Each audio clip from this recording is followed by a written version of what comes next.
할렐루야. 오늘은 룻기 말씀을 근거로 여호와께 돌아가자라는 제목으로 하나님 말씀을 나누도록 하겠습니다. 우리가 살면서 경험적으로 겪는 것들이 하나 있는데, 그것은 우리 삶 가운데 고난이 찾아올 때 대개 이 고난의 이유에 대해서는 다 헤아리기 어렵다는 겁니다. 심지어 왜 나에게 이런 고난이 왔을까? 그 근거도 그 이유도 다 헤아리지 못할 때가 너무나 많습니다. 혹시 내가 부지정히 저질렀던 죄악이든지 나의 연약함으로 말미암는 그런 결과는 아닐까 생각해보지만, 아무리 생각해도 많은 경우에는 이 고난의 뜻이 과연 무엇일까 알지 못할 때가 많다는 겁니다. 만약 고난의 이유가 단순하게 죄악의 징벌이라면 차라리 쉬울지 모릅니다. 그러나 우리의 인생과 하나님의 섭리는 그렇게 단순하지 않습니다. 오히려 악인들의 형통함을 볼 때에 우리는 의문에 빠질 때가 있습니다. 왜냐하면 참으로 하나님 아버지의 말씀에 순종하고 믿음의 길을 따르는 의인들도 고난에 빠질 때가 있기 때문입니다. 그 대표가 바로 구약의 인물 중 하나인 욥입니다.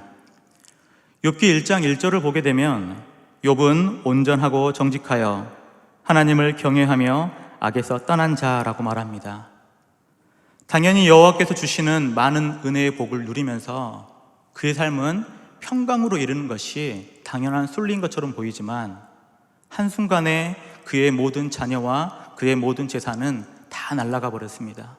심지어 이 발꿈치부터 정수리까지 온몸에 종기가 드는데, 누가 과연 이 고난에 대해서 단순하게 그것은 하나님 아버지 앞에 불순종해서 받는 징벌이라 말할 수 있겠습니까?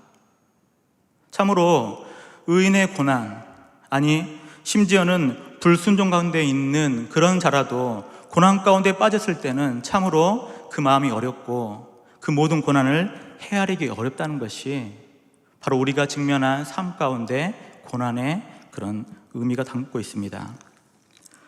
왜 하나님은 우리에게 고난을 허락하셨을까? 왜 하나님께서는 우리의 삶의 모든 삶 속에서 평강과 축복만을 주시면 좋겠는데 왜 고난을 허락할까? 바로 그러한 면에서 우리는 룻기를 통해 이 고난의 의미가 무엇인지를 한번 살펴보고자 합니다.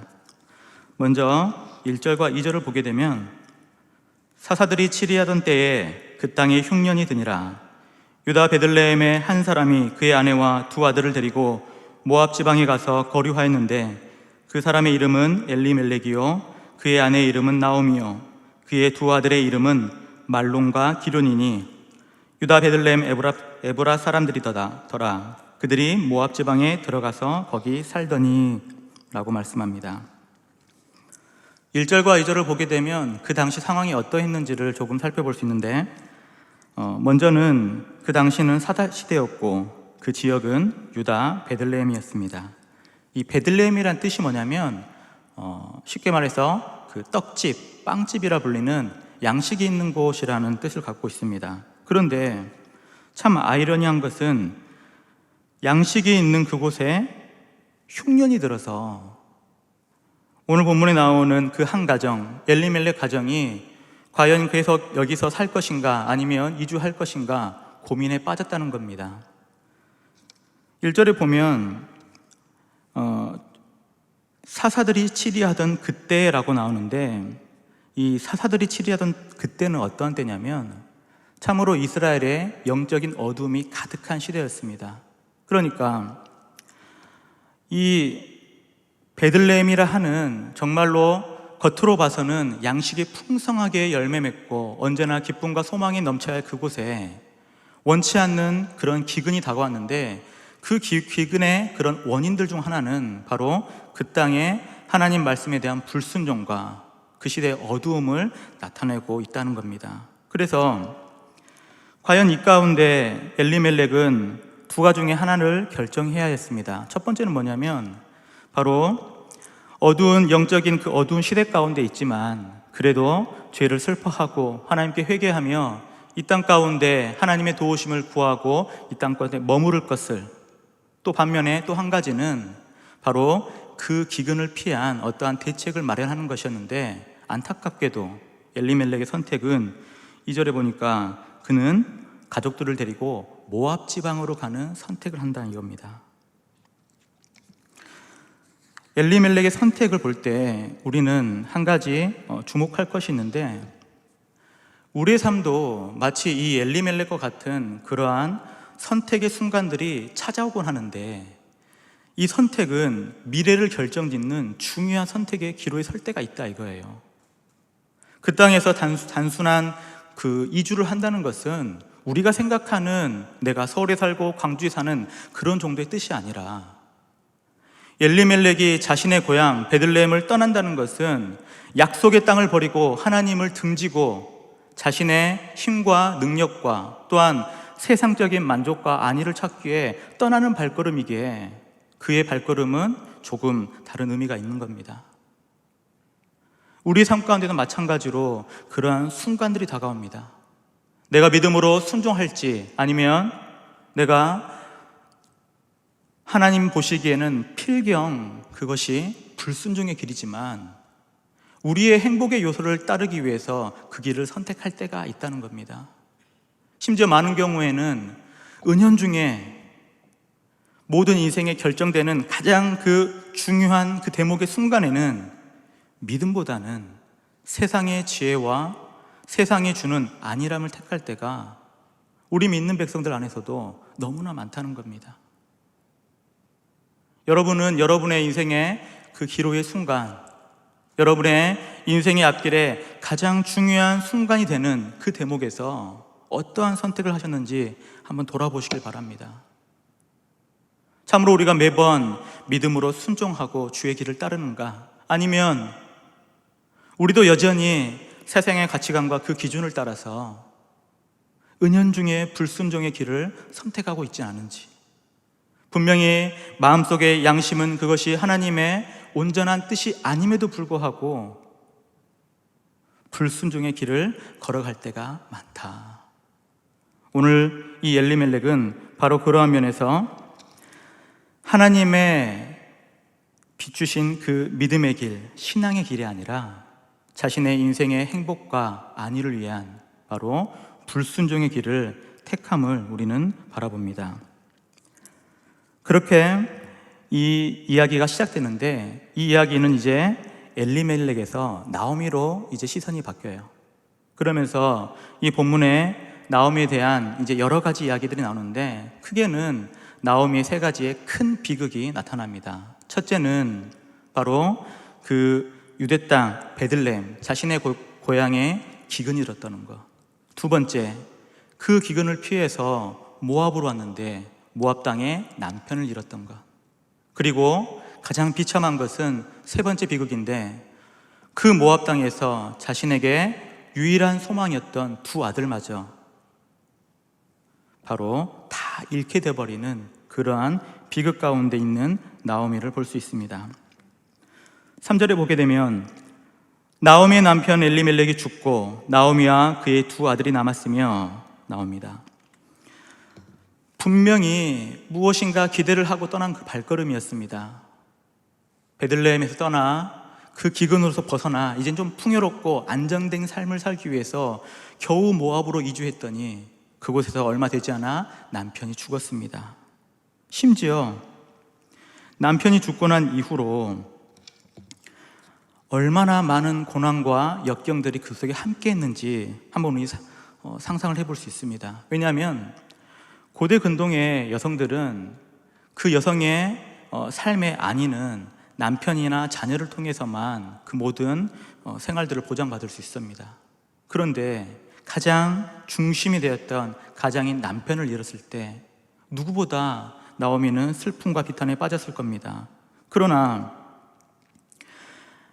이 슬픔과 비탄에 빠질 때, 우리의 인생에 어떠한 역경과 고난이 다가올 때 우리는 한 가지를 기억해야 할 것이 있는데, 과연 왜 하나님께서는 이러한 고난 가운데 우리를 빠뜨리시고 왜 이 고난을 허락하셔서 내가 고난 중에 헤매게 되었는가? 바로 그 근본적인 이유에 대해서 한번 우리 자신의 삶을 돌아보아야 합니다.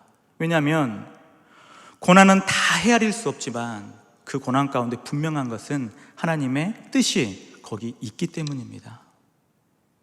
나오미에게도 분명한 하나님의 뜻은 모압 땅이라는 그 이방 지역에서 다시 베들레헴으로 돌아오는 것이 하나님의 뜻과 계획이었습니다.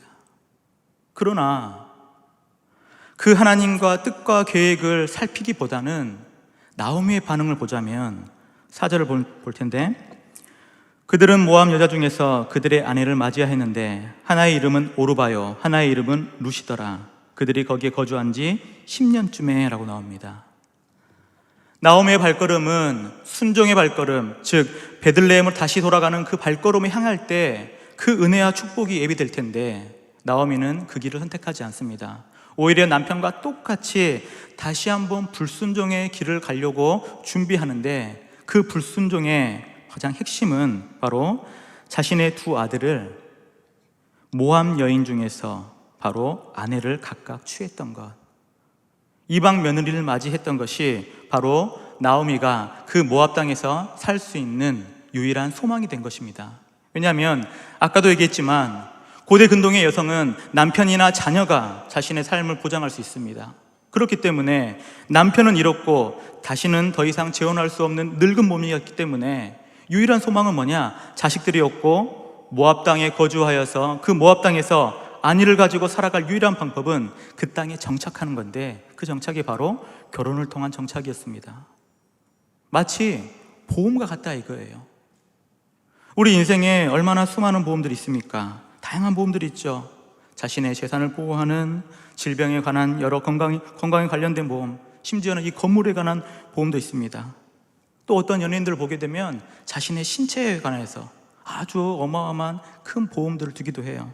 그래서 이 여러 가지 보험들은 결국 뭘 말하냐면, 미래를 예측할 수 없는 그 불안감에서 뭔가 보장받고 싶어하는 그 인간의 심리를 잘 반영한 상품이라 이거예요. 보험이 있으면 그래도 좀 괜찮겠지. 내가 이 정도의 보험을 들어놓으면 내 노후도 괜찮겠지. 내가 보험을 들어놓으면 내가 병에 걸렸을 때 도움을 충분히 받을 수 있겠지. 바로 그러한 면에 나오미의 두 아들은 바로 나오미가 생각하는 자신의 인생의 보험, 하나님을 쫓는 것이 아니라 모압 땅에서 어떻게 하면 내가 든든하게 세워져 갈 것인가, 바로 그 면을 바로 나오미는 이 결혼을 통해서 얻었는데, 참 안타까운 것은 보험이라는 것이 과연 인생에 정말로 안정과 정말로 풍성함과 완벽한 보증이 되냐 이거예요. 보험을 들어놓으면 인생의 문제가 모든 것이 해결되고, 보험이 있으면 더 이상 어떠한 어려움으로부터 나는 나 자신을 지킬 수 있다라는 확신이 과연 합당한가? 여러분 어떻습니까? 몇 개의 보험이나 들고 계신지 모르겠는데, 물론 보험은 어느 정도의 그러한 삶의 위협으로부터 우리를 지킬 만한 지혜로운 방법이긴 하지만, 잘 생각해 볼 것 있습니다. 그것이 과연 나의 완전한 만족과 안정을 허락해 주는가? 2019년 그 통계를 보게 되면 이 한국 사람의 평균 기대 수명이 나오는데, 기대 수명이 82.7세라고 합니다. 남자의 경우는 79.7세, 여성의 경우는 85.7세입니다. 그러니까 남성의 기대 수명 한 80살 정도, 여성은 85세가 되는데, 그래서 요즘에 새롭게 뜨는 보험들이 있어요. 그게 뭐냐? 바로 100세 보험. 100세까지 삶을, 그 다음에 모든 질고와 또 여러 가지 것들로부터 지켜준다. 그러면서 100세 보험을 하는 여러 광고들이 막 나오게 되는데, 그 광고의 골자를 잘 보면 이렇습니다. 바로 당신도 지나치게 오래 살 수 있다. 당신도 지나치게 오래 살 수 있다 이거예요.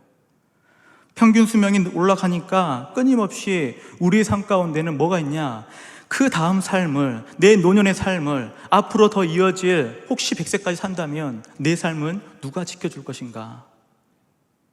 장수는 하는 것은 참 좋지만 따라오는 것들이 있잖아요. 여러 질고도 있을 것이고 경제적으로 어려움도 있을 것이고, 그렇기 때문에 그것을 미리 보장하라.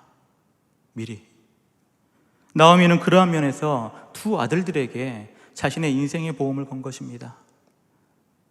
자신의 노년에 궁핍하지 않고 자신을 보호해 줄 만한 유일한 소망은 바로 두 자녀에게 있다고 생각해서 그들에게 모압 땅의 이방 여인들을 취하해서 며느리로 맞이하는데, 문제는 뭐냐면 이 두 자녀 또한 비극을 맞이하는데 5절입니다. 말론과 기럨 두 사람이 다 죽고 그 여인은 두 아들과 남편의 뒤에 남았더라. 참으로 안타까운 현실입니다. 꼭 나쁜 일은 반복이 되죠. 엎친 데 덮친다라는 말이 있습니다. 남편을 잃은 것도 서러운데 이제는 자신의 소망으로 생각했던, 일종의 보험으로 생각했던 그 두 자녀도 사라지고 없습니다. 과연 인생 가운데 그녀가 품을 수 있는 소망은 어디에 있습니까? 딱 여기까지만 보면 더 이상 나오미의 인생 가운데는 어떠한 소망도 어떠한 기쁨도 없습니다. 근데 심지어 그녀의 이름의 뜻은 나의 즐거운 자라는 거예요. 나의 즐거운 자. 성경은 그 사람의 그 이름에 인생을 반영하는데, 나의 즐거운 자라는 나오미의 이름에 걸맞지 않는 가장 인생의 비탄과 비참함. 왜냐하면 고대 근동에서 자녀가 없이 그 가정이 망했을 때는 가장 최고의 수치이자 비극이라 말합니다. 자녀를 더 이상 생산하지 못하는, 후손을 더 이상 얻지 못하는 그 상태를 가장 비참한 것으로 여기는데, 바로 그 비참의 극치가 바로 여기 나오는 나오미. 우리는 이 고난 가운데 거한 나오미를 바라볼 때 분명히 하나님의 뜻이 있을 텐데 무엇이 하나님의 뜻일까? 바로 그 해답이 오늘 본문의 6절입니다. 6절을 보게 되면, 그 여인이 모압 지방에서 여호와께서 자기 백성을 돌보시사 그들에게 양식을 주셨다 함을 듣고 이에 두 며느리와 함께 일어나 모압 지방에 돌아오려 하여 라고 말합니다. 나오미의 인생 가운데 유일한 소망은 두 아들이 아니라 오직 베들레헴의 기근이 들었을 때, 그들의 죄악과 그들의 더욱더 불순종으로 인하여서 고통당하고 있을 때 하나님은 그들을 잊지 않고 다시금 그 지방, 그 백성들을 돌보셨다.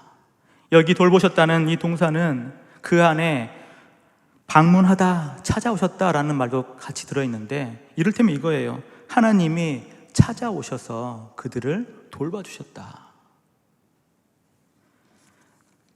우리의 인생 가운데는 바로 이러한 면에 하나님의 돌보심이 함께합니다. 때로는 우리가 불순종으로 나아갈 때가 있어요. 하나님 아버지 앞에 순종하지 못하고 불순종의 길을 반복할 때가 있다 이거예요. 그러나 이 땅 가운데 하나님의 백성으로서의 특권은 뭐냐면, 그러한 불순종의 백성들도 하나님은 굽어 살피시고 찾아오셔서 돌봐 주신다 이겁니다. 여러분 믿으십니까? 우리의 인생 가운데 때로는 우리가 온전히 순종의 길을 가지 못할 때가 있다 이거예요. 그럼에도 불구하고 하나님은 우리를 돌봐주신다. 기근이 찾아오고 하나님 앞에 구하지 못하고, 왜 이러한 고난이 닥칠 때 자신의 죄악됨을 살펴보지 못하고 끊임없이 방황할 그때에도 하나님은 찾아오셔서 생명의 길로 우리를 인도하신다. 나오미의 모든 고난이 바로 그 속에 하나님의 위장된 축복이 담겨 있음을 우리는 바라볼 수 있습니다. 왜냐하면 나오미는 원래 돌아왔어야만 해요. 믿음의 땅으로 돌아와야만이 그가 살 수 있는 유일한 길이었어요. 그녀의 인생이 끊임없이 비참으로 반복될지라도 그녀는 다시 돌아올 때 회복될 하나님의 은혜의 빌미가 바로 그 은혜의 자리, 약속의 땅, 바로 그곳에 있다는 겁니다. 우리가 고난을 당할 때 한 가지 분명히 기억해야 할 것이 있습니다. 그건 뭐냐면, 고난 당할 때에, 내가 낙심 중에 있을 때에, 내 삶이 정말 곤비하고 무너지고 더 이상 소망이 없다 할 그때에 우리는 다시 한번 하나님이 계시는 은혜의 자리로 돌아오셔야 됩니다. 예배하는 예배의 자리로 돌아오셔야 되고, 응답받았던 그 기도의 자리로 돌아오셔야 됩니다. 언약의 말씀이 담긴 하나님 말씀으로 돌아와야 한다 이거예요. 돌아오면 그 속에 회복과 그 속에 놀라운 하나님의 뜻과 계획이 있음을 우리는 바라볼 수가 있습니다. 나오미가 모압 지방에서 다시 유다 베들레헴으로 돌아왔습니다. 기근으로 인하여서 그 땅을 떠났지만 하나님이 돌봐주셨고 축복하시자 하나님께서는 놀랍게도 그 땅에 은혜를 베푸시는데, 그건 뭐냐면 그 기근의 모든 어려움을 다 거둬가셨다는 거예요. 언제 고난이 끝날까 고통 속에 반복되었던 그 부르짖음 가운데 주님은 끝까지 침묵하는 것이 아니라 잊지 아니하시고 그들의 기도를 들으시고 돌봐주시러 오셨다 이겁니다. 그래서 우리가 볼 때에 나오미의 인생의 길 가운데 그 반복했던 그 모든 고난들을 돌아보면 분명히 하나님의 뜻이 거기 있었고, 불순종에도 하나님의 은혜가 거기 있었고, 또 하나 하나님의 뜻과 계획이 그 속에 담겨 있음을 볼 수가 있는데, 탁월한 변증가인 C.S. 루이스는 이 고통의 문제에 대해서 이렇게 말합니다. 만사가 잘 돌아가고 있다는 환상을 깨트리는 것이 고통의 첫 번째 효력이라 본다라고 말합니다. 그래서 그의 책 고통의 문제란 책이 있는데 그중 내용을 보면 이렇습니다. 인간의 영혼은 모든 상황이 좋아 보일 때에는 아집을 포기할 생각을 하지 않습니다. 그러나 고통은 고집스럽게 우리의 주목을 요구합니다. 하나님은 쾌락 속에서 우리에게 속삭이시고 양심 속에서 말씀하시며 고통 속에서 소리치십니다. 고통은 귀먹은 세상을 불러 깨우는 하나님의 메가폰입니다 라고 말합니다. 고난이 단순한 하나님의 징벌이 아니라는 거예요. 우리 인생 가운데, 우리의 삶 가운데 끊임없이 반복되는 그 고난이 단순한 우리를 싫어해서 우리를 벌주기 위한 그 징계의 수단이 아니라 오히려 고난은 하나님이 고난 가운데 베푸시는 축복의 도구라 이겁니다. 바로 그곳에서 나오미는 하나님의 축복의 도구, 그 고난을 통해서 한 가지 분명하게 깨닫는 사실이 있어요. 그건 뭐냐? 6절에 보게 되면 그 여인이 모압 지방에서 여호와께서 자기 백성을 돌보셨다는 사실을 비로소 듣게 된 거예요. 언제요? 자신이 의지할 것이 아무것도 없을 때, 더 이상 소망이라고는 찾아볼 수 없을 그때에, 모든 소망이 끊어지고 더 이상 내 삶은 끝났다 할 그때에 하나님께서는 그 나오미에게 이 귀한 기쁜 소식, 하나님께서 베들레헴에 찾아오셔서 그들을 돌보시고 있다. 바로 은혜의 복음이 그 귓가에 들리는 가장 근본적인 이유는 뭐였냐면 그녀의 삶 가운데 고난이 역사했다는 겁니다. 만약에 고난이 없었다면 그녀는 그녀의 아집을 끝까지 붙들고 있을 거예요. 그녀의 계획대로 두 아들이 장성하고 그 후손들이 번창한다면 더 이상 돌아올 길은 없었다 이겁니다. 근데 중요한 것은 뭐냐면 돌아오지 못했다면 나오미는 그 속에 자신의 일생 동안은 평안함을 누릴지 모르지만 그의 영원한 삶은 잃어버리기 때문에 하나님은 그것을 아시고 그것을 불쌍히 여기시고 때로는 고난이라는 축복의 도구를 통하여서 그녀에게 일깨워 주신 겁니다. 영원한 생명은 바로 하나님께 있다. 인생의 수많은 계획과 나의 모든 마음속에 품고 있는 수많은 지혜를 짜내도 우리의 인생은 완전히 화평을 이루거나 완전한 축복을 얻을 수 없습니다. 그럼에도 불구하고 끊임없이 우리는 불순종할 때에 하나님은 고난을 통해서 우리를 돌아보게 하시고 우리의 심령 가운데 역사해 주셔서 회복될 하나님의 은혜 축복을 보여주시는 것이 바로 오늘 본문에 나오는 바로 나오미가 겪었던 바로 은혜의 축복, 고난의 신비입니다. 기근으로 고통당하는 그 백성들을 하나님은 결코 버리지 않습니다. 우리의 삶 가운데 고난이 있다고 할 때에 하나님은 결코 우리를 그냥 내버려 두지 않는다 이거예요. 만약에 그녀가 떠나지 않고 거기 베들레헴에 머물러 있을 때 하나님이 그냥 두시지 않고 분명히 회복시켜 주었을 겁니다.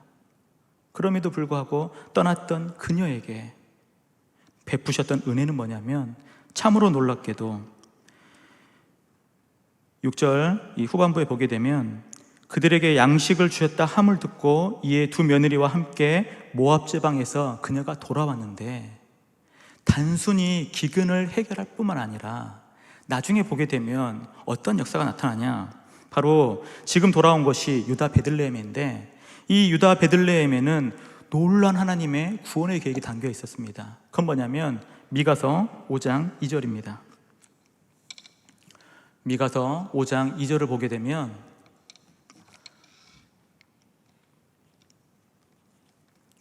함께 읽어보겠습니다. 시작. 베들레헴 에브라다야, 너는 유다 족속 중에 작을지라도 이스라엘을 다스릴 자가 내게서 내게로 나올 것이라. 그리고 그의 근본은 상고에 영원에 있느니라. 아멘.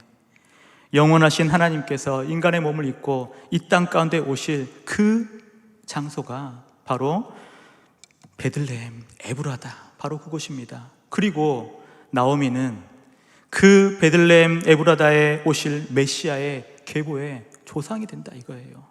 참으로 놀랍지 않습니까? 그녀는 이러한 계획과 하나님의 놀라운 섭리를 다 이해하지 못한 채 그저 양식을 주셨다 함 그 하나만을 듣고 돌아왔는데, 하나님의 계획은 그녀가 생각했던 것 그 이상의 놀라운 일들을 예비해 두고 있다 이거예요. 우리 인생도 마찬가지입니다. 우리가 순종의 길을 갈 때 우리는 우리의 인생에 기대하는 것, 평탄한 삶을 살고 하나님의 복을 누리고 하나님의 뜻과 계획 가운데 참으로 은혜 가운데 살기를 바라지만, 하나님은 그 위에 더하셔서 또한 놀라운 은혜를 더해 주고 있다 이거예요. 무엇이 될지 무엇을 이룰지 아무도 장담할 수 없습니다. 그러나 분명한 것은 순종의 자리로 돌아온 그에게 하나님은 놀라운 은혜를 베푸셨다. 바로 그 점이 우리가 인생을 살아갈 때 때로는 고난 중에 있을지라도 우리가 소망을 품을 수 있는 것이고, 때로는 낙심 중에 있을지라도 이것이 끝이 아님을 고백할 수 있는 가장 근본적인 이유, 고난을 통해서 우리를 깨우시고 단련시키시고 정금과 같이 나오게 하셔서 하나님의 크고 위대한 일에 우리를 사용하시려고 준비된 축복이라는 이겁니다. 고난은 바로 그러한 의미에서 하나님의 축복입니다. 물론 그 뜻을 다 헤아릴 수 없을 때도 하나님은 우리를 정말 불쌍히 여기시고 살펴보호하시며 인도해 주십니다. 때로는 불순종을 할 때에도 하나님의 자녀된 그 자녀를 포기하지 않고 기다려 주신다 이거예요. 마치 탕자가 자신의 모든 재산을 다 팔아서 멀리 외국으로 떠나 그 모든 재산을 탕진할 때는 그가 몰랐어요. 그의 인생이 그저 그렇게 행복할 줄 알았습니다. 그러나 그 땅에도 흉년이 들고 기근이 들어서 돼지가 먹는 쥐염 열매조차 없을 그때에 그에게 깨닫게 하신 은혜는 뭐냐? 아버지의 집에 가면 내가 굶주려 죽지는 않겠구나, 그 사실을 깨닫게 한다 이겁니다. 그러므로 이 땅 가운데 하나님께서는 하나님의 백성을 백성답게 살리시고 이루시기 위해서 이 고난이라는 작은 축복, 하나님께 받을 그 축복에 비하면 이 고난은 사실은 작은 거예요. 그 작은 고난을 통해서 하나님이 역사하실 위대한 일들, 바로 저와 여러분에게 예비한 하나님의 은혜의 축복입니다.